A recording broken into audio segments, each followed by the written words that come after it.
আত্রাই নদী থেকে অবৈধভাবে বালু উত্তোলন বন্ধের দাবিতে মানববন্ধন।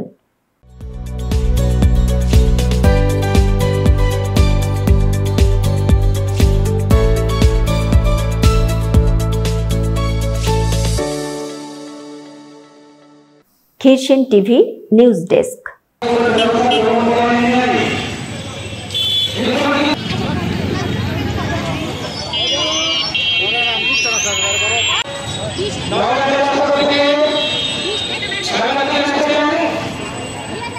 আত্রাই নদী থেকে অবৈধভাবে ড্রেজার মেশিন বসিয়ে ভূগর্ভস্থ বালু উত্তোলন বন্ধের দাবিতে নওগাঁর মহাদেবপুরে মানববন্ধন ও প্রতিবাদ সমাবেশ অনুষ্ঠিত হয়েছে।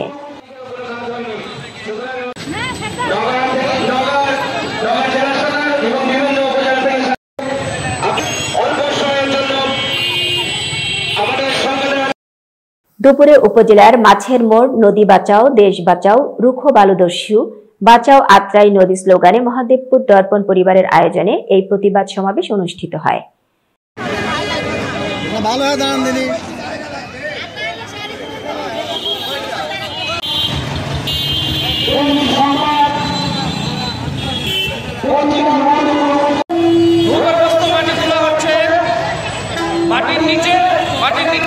এ সময় বক্তারা বলেন, অবৈধভাবে আত্রাই নদী থেকে বালু উত্তোলন দ্রুত সময়ের ভেতর বন্ধ করতে হবে।